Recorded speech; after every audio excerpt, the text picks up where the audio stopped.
Folks, welcome back. Today we'll be having a discussion on the Sacagawea series, and we'll go over some of its history and some facts that I have here. We'll learn together as we go. First says reliable historical information about Sacagawea is limited. Most of what we know from her comes from the Lewis and Clark journals of the Corps of Expedition. There is so much discussion and argument on this as to the spelling of her name. Here you have three different spellings. Okay, the first one is how the Red Book spells it. Also, her name in the Shoshone language means bird woman, and in Hidatsa, boat launcher. There are 7 variations of its spelling in the journals: Sacagawea, Sacagawea, Sacagawea, Sacagawea, that's another one, Sacagawea, Sacagawea, and Shakargawea. Interesting.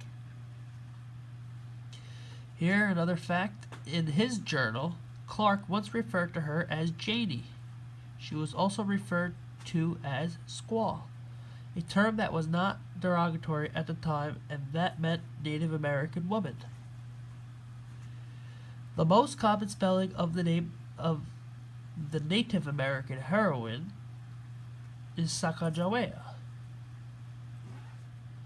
It is the spelling adopted by the U.S. Mint and U.S. Geographical Board.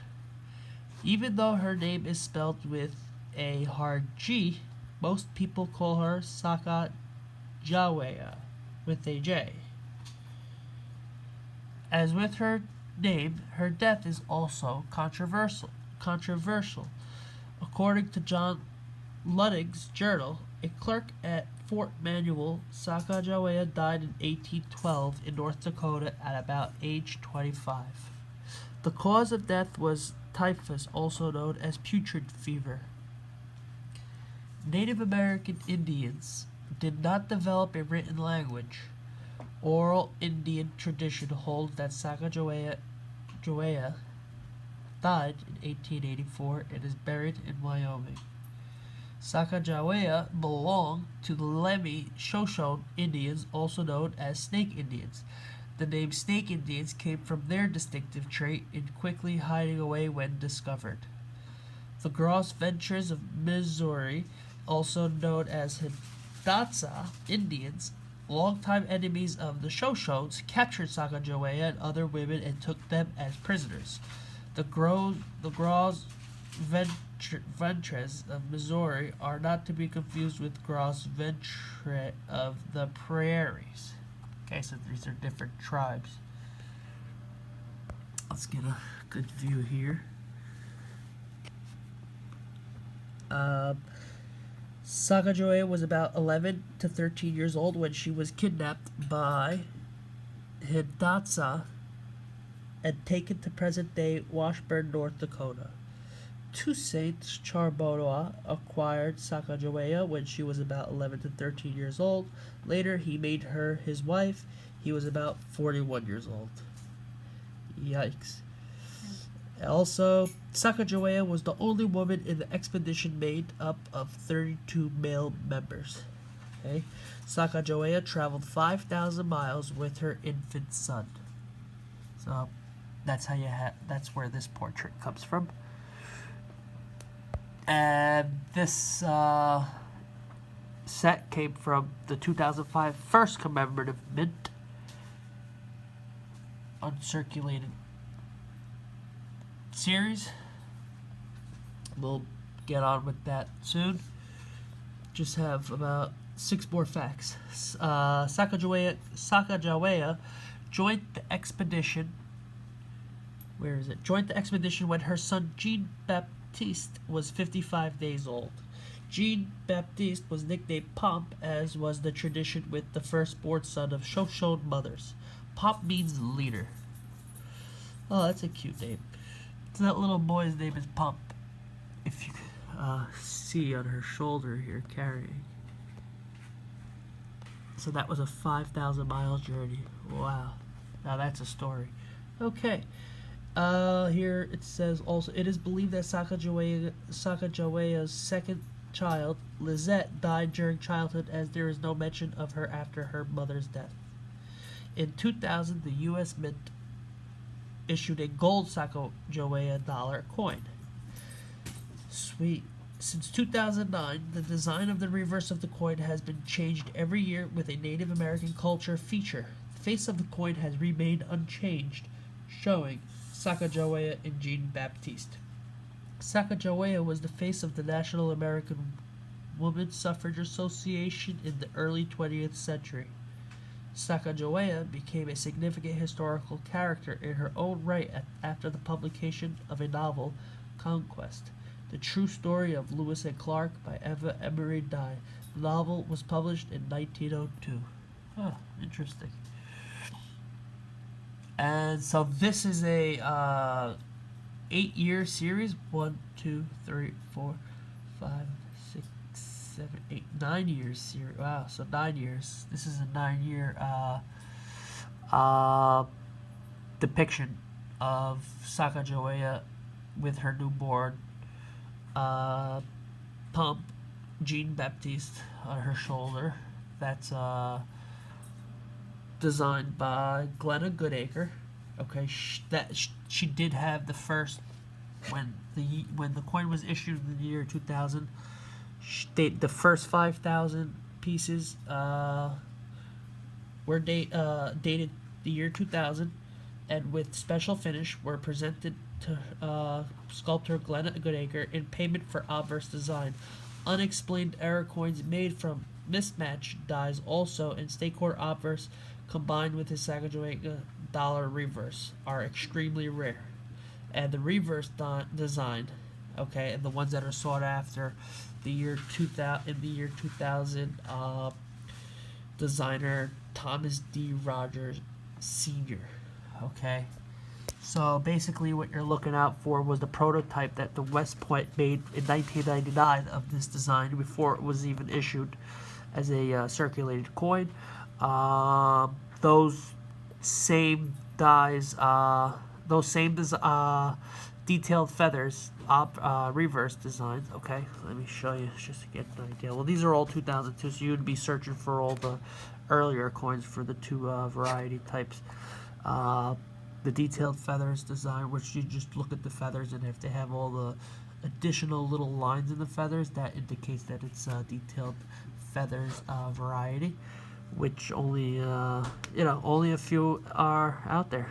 And eBay, you'll see them on eBay. They're not they're pretty rare, and they have a good value behind them.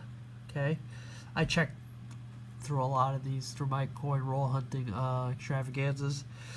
Didn't find anything too fancy, but I do hold on to them. I do appreciate it, and especially this is a nice little mint set here, $5 mint set here, right here.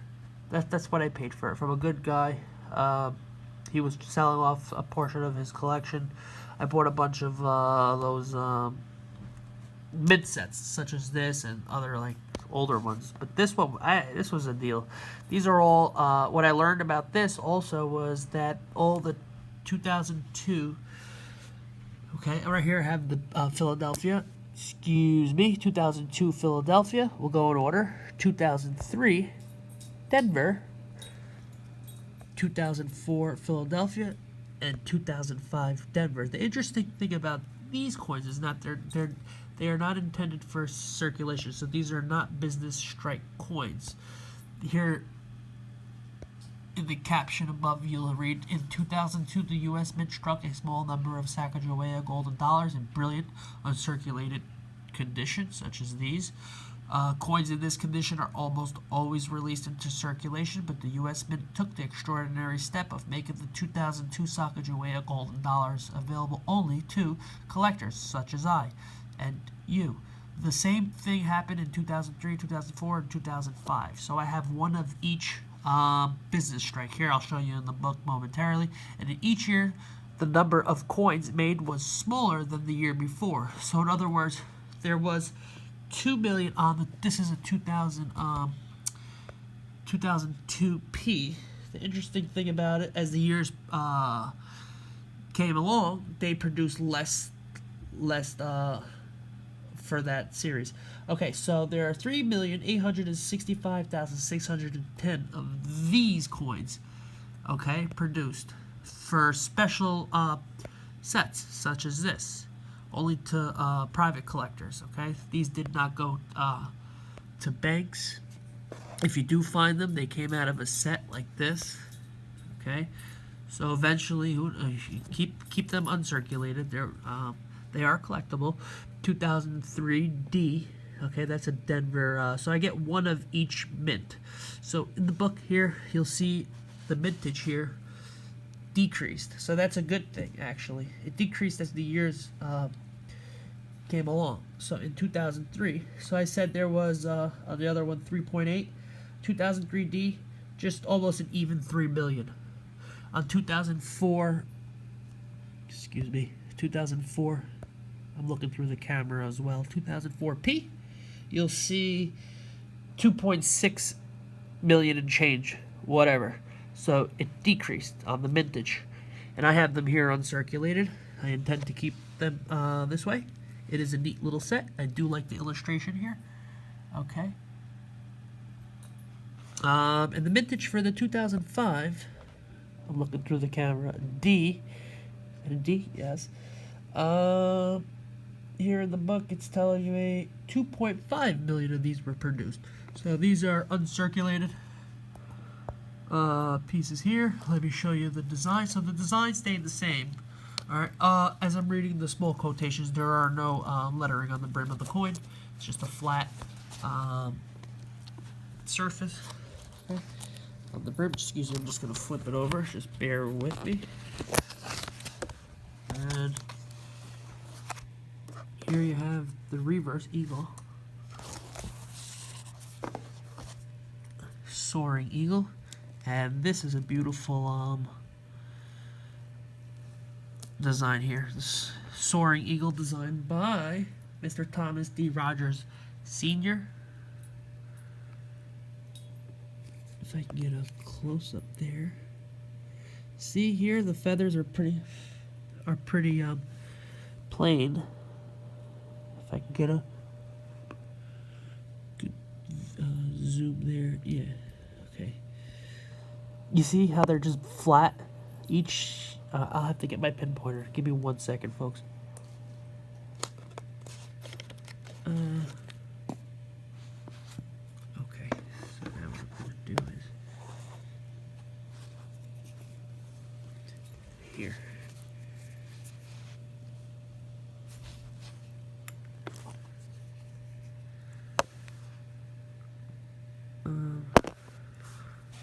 Just trying to get proper lighting.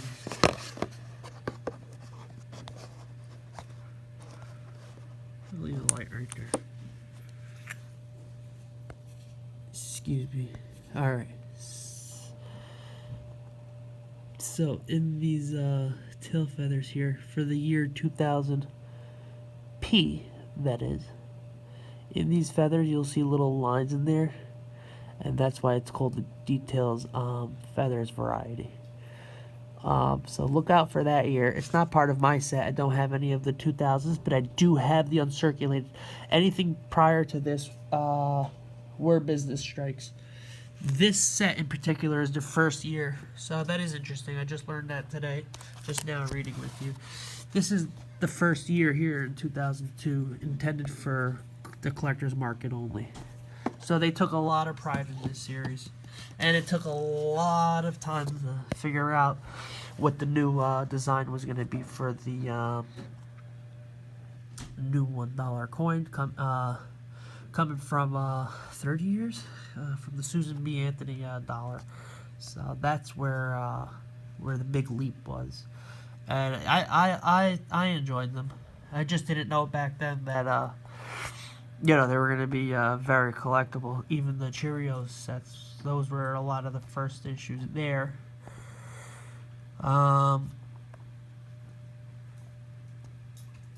But we can always appreciate them no matter what time, what time you get them. And I'm happy to have them. Uncirculated. And real quick before I shut it down, I'm going to just show you where the book here is explaining. You see this letter A, how to read the red book. Always read the small captions underneath. You'll see that the ones that are marked with A, such as I have one from each set. In my sets, I had the 2000P, 2002P, 2003D. So I had one from each uncirculated set. Okay, from 2002 to 2005. So it was a cute little set, uncirculated, and as you can see, there's 9 years in total. Okay. And you can always appreciate that, and so on. So, folks, thanks for tuning in. I hope you got something out of this video. You can always pause it and read the small print here for your exact measurements and all your specs. Well, till next time, thanks for watching. See ya. Bye-bye.